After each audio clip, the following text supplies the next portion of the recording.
In episode 26, Perform Secure Interface Design for Trustworthy Integrations, we frame interfaces as contracts that promise reliable, verifiable, and least privilege integrations. Interfaces may look like simple pathways between systems, but in practice, they define the rules of engagement for data movement, trust establishment, and operational stability. When these rules are vague or inconsistent, systems drift into brittle, high-risk territory. When they are written with clarity and enforced with rigor, integrations become predictable even under stress. This episode focuses on the design choices that transform interfaces from ad hoc pathways into trustworthy contracts that protect all participating systems. Every secure interface begins with a clear definition of its purpose, data flows, preconditions, and postconditions using unambiguous language. Purpose statements explain what the interface exists to do and what it will never do, preventing scope creep and unintended reliance. Data flow descriptions identify what inputs must be supplied, what outputs will be returned, and how those elements relate to trust boundaries. Preconditions describe what must already be true for a call to succeed, such as required roles, initialization steps, or environmental conditions, while postconditions explain what state changes or guarantees result from a successful call.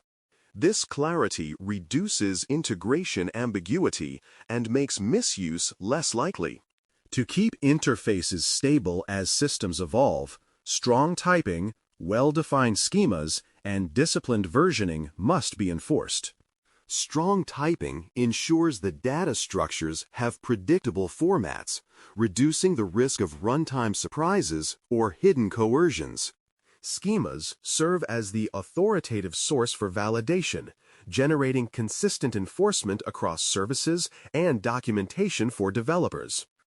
Versioning prevents silent breakage by encoding changes explicitly and allowing clients time to migrate without sudden disruption.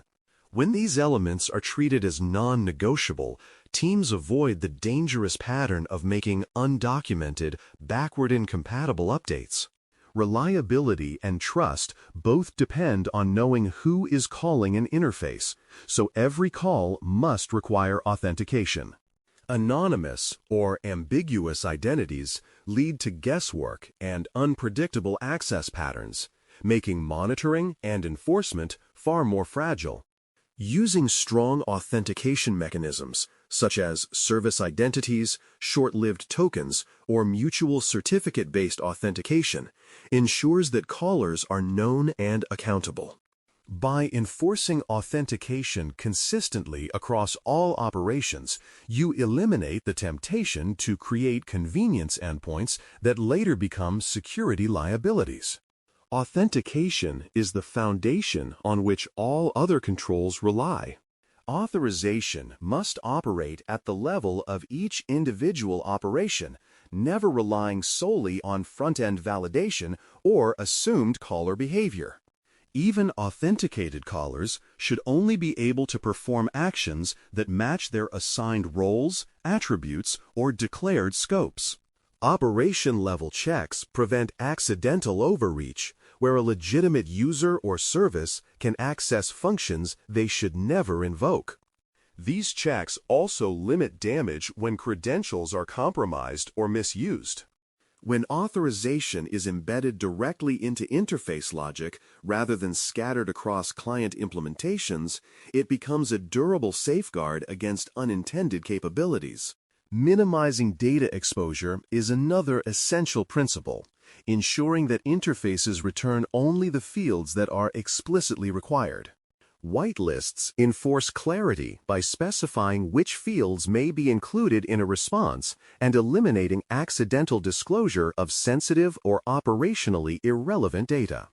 Overexposed interfaces often become quiet sources of risk, leaking information about internal states, identifiers, or user attributes that attackers can exploit. By defining response shapes tightly and reviewing them periodically, you prevent uncontrolled growth in what the interface reveals. Data minimalism keeps both privacy and operational security in focus. Input validation must be decisive and rigorous, treating all incoming data as untrusted until proven otherwise.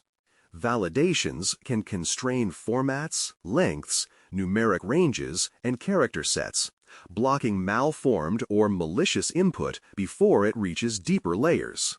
Rejecting bad input early reduces attack surface dramatically and creates predictable error behavior.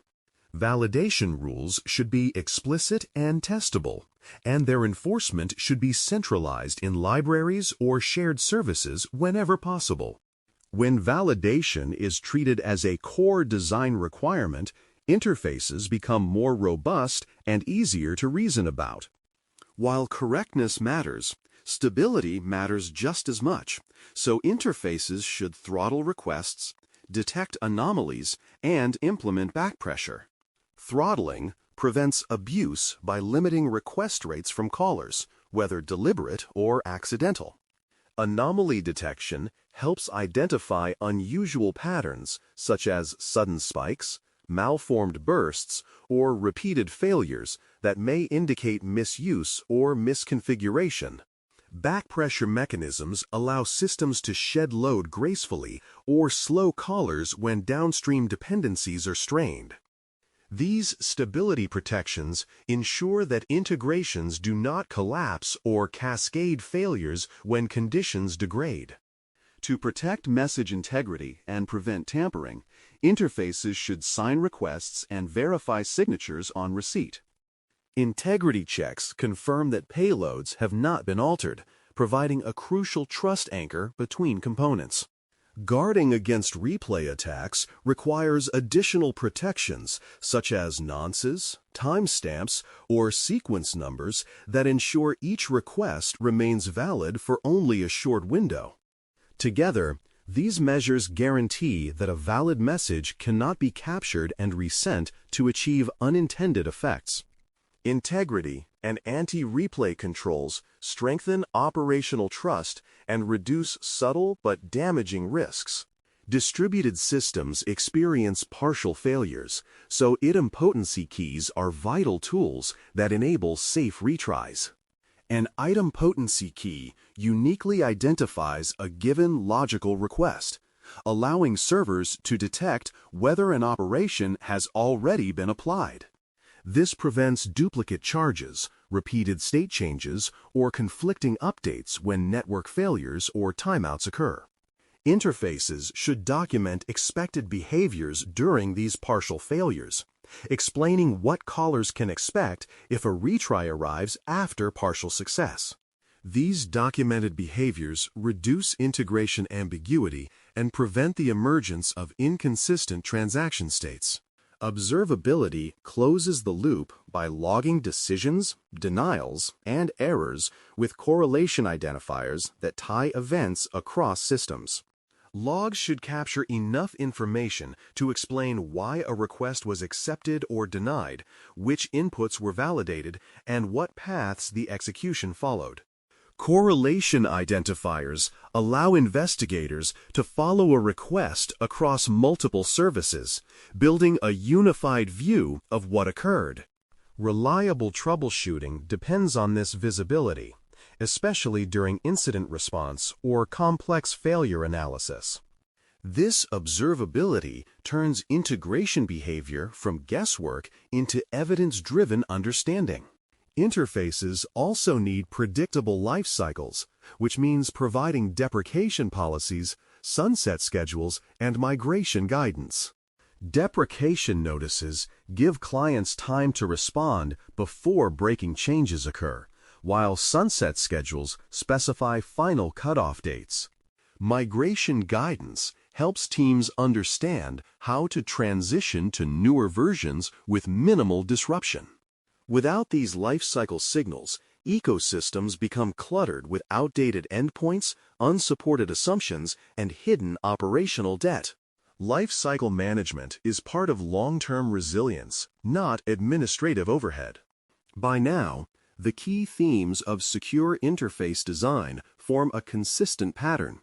Interfaces act as contracts enforced through clear definitions, strict validation, strong authentication and authorization, minimize data exposure, stability protections, integrity checks, idempotent behaviors, observability, and disciplined lifecycle management.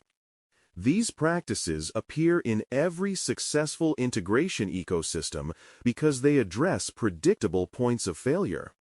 When teams treat interfaces as carefully crafted agreements rather than informal bridges, integrations become more trustworthy and easier to govern. To close, focus on one interface you already know well and identify where missing authorization gates or weak assumptions may still exist. Choose a single operation and review its purpose, inputs, outputs, and preconditions, noting where permissions should be more explicit. As you record these adjustments, consider whether the interface's documentation and validation rules need similar attention. By strengthening just one integration today, you set a precedent for tightening others, forming a habit of designing interfaces as trustworthy contracts rather than loose connections. Thanks for listening. For more audio courses, daily newsletters, and more, please visit baremetalcyber.com.